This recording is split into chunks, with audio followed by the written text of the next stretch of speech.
아편전쟁은 1839년부터 1842년까지 영국과 청나라 사이에서 벌어진 중요한 역사적 사건입니다. 왜냐면 이 전쟁은 단순한 싸움이 아니라 동양과 서양 문화의 충돌이자 근대 국제 질서가 만들어지는데 큰 영향을 미쳤던 사건이기 때문인데요. 18세기까지만 해도 청나라는 세계에서 가장 강한 나라 중 하나였죠. 특히 강희제, 옹정제, 걸륭제가 다스리던 시기는 청나라의 전성기라 불릴 수 있을 만한 시대였습니다. 때문에 청나라를 동경한 유럽 사람들이 청나라의 문화와 예술을 따라하는 신화질이라는 유행이 생겨날 정도였죠. 유럽에서 어느 정도 배웠다고 하는 사람들 중에서도 청나라의 과거 시험과 관료제도가 이상적인 통치 방식이라고 생각하는 사람들이 많았으며, 중국의 도자기와 비단 같은 물건들은 유럽 부자들이 꼭 갖고 싶어하는 물건이 되었습니다. 하지만 1775년쯤부터 청나라는 서서히 약해지기 시작했죠. 정부가 이를 제대로 처리하지 못하고 높은 사람들이 사치를 즐기고 뇌물을 받았으며 여기저기서 반란이 일어났기 때문인데요. 게다가 황제에게만 모든 권력이 집중되다 보니 관리들은 새로운 생각을 하지 않게 되었고, 과거 시험으로 뽑힌 관리들은 점점 더 옛날 방식만 고집하게 되었습니다.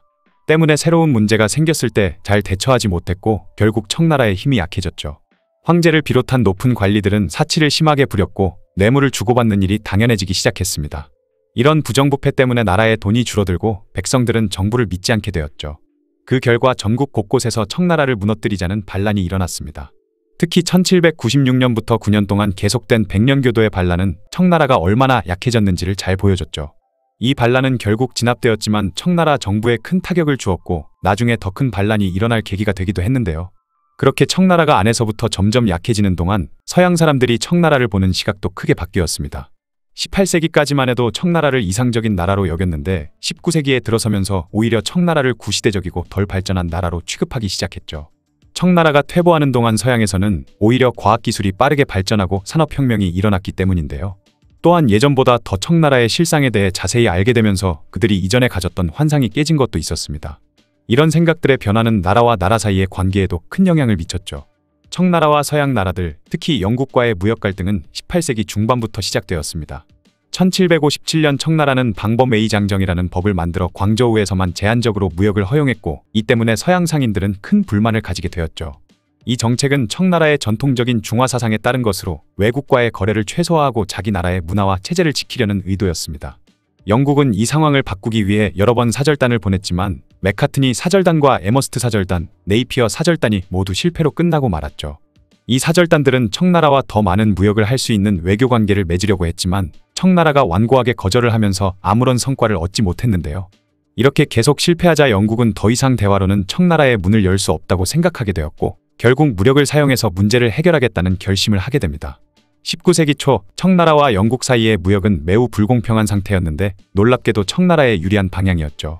1781년부터 1810년까지 청나라로 들어온 은은 무려 4200만 양이나 되었는데, 이는 당시 세계에서 유통되던 은의 상당 부분을 차지하는 엄청난 양이었습니다.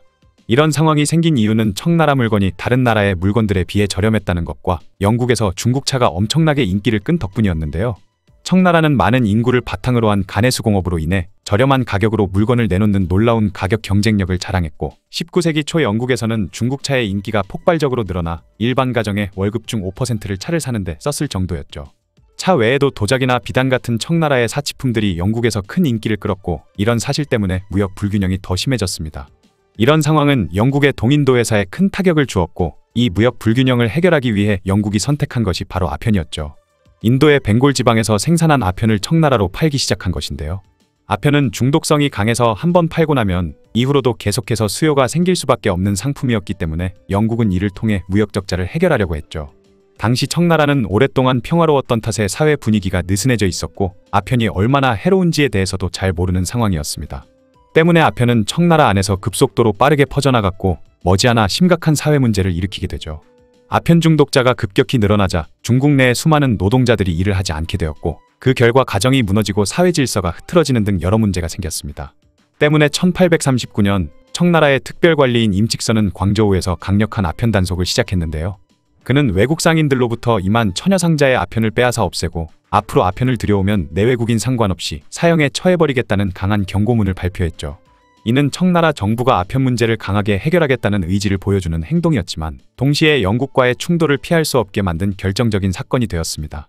그 중에서 눈에 띄게 청나라에 맞선 인물이 바로 영국 측 무역감독관이었던 찰스 엘리엇이었죠.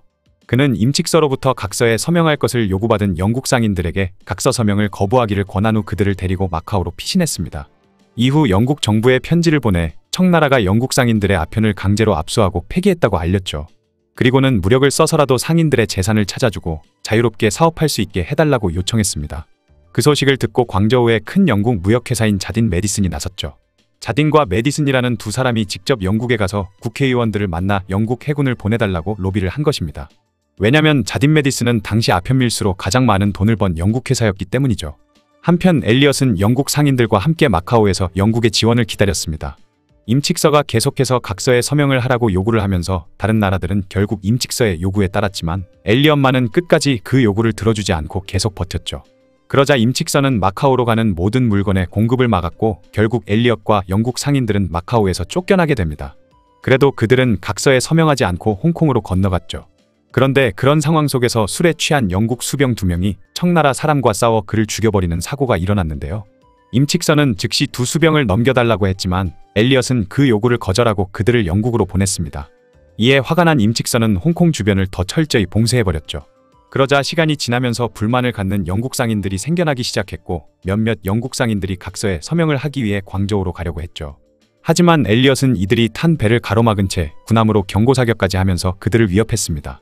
그 소식을 들은 임칙서는 그 영국 상인들을 보호해야겠다는 생각에 청나라 수군에게 위협사격을 하는 영국 군함을 물리치라고 명령했죠. 그렇게 청나라의 배 29척과 영국 배 2척 사이에 전투가 벌어졌지만 청나라 수군이 얼마나 약한지 알고 있었던 엘리엇은 자신있게 전투를 시작했습니다.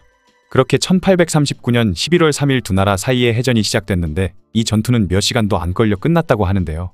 청나라 배 29척 중 26척이 침몰하거나 크게 부서졌고 영국 배 2척은 전혀 부서진 곳이 없었다고 하죠. 이 전투가 바로 천비해전입니다.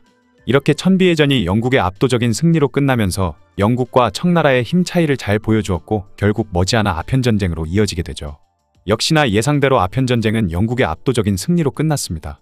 영국군은 광저우와 샤먼, 닝보, 상하이 등 청나라의 주요 항구 도시들을 차례로 점령했고 마침내 난징까지 진출하며 청나라 정부를 굴복시켰죠. 그렇게 1842년 8월 청나라는 굴욕적인 남경조약을 맺게 됩니다. 이 조약으로 인해 청나라는 홍콩을 넘겨주고 5개 항구를 개방하며 영사재판권을 인정하고 엄청난 배상금을 지불해야 했죠. 이로 인해 청나라는 사실상 반식민지 상태로 전락하게 되고 이후 중국의 100년간의 굴욕이 시작됩니다. 남경조약은 이후 서양 강대국들이 청나라와 맺은 불평등한 조약의 본보기가 되었고 이를 통해 청나라는 서양 강대국들의 놀이터가 돼버렸죠.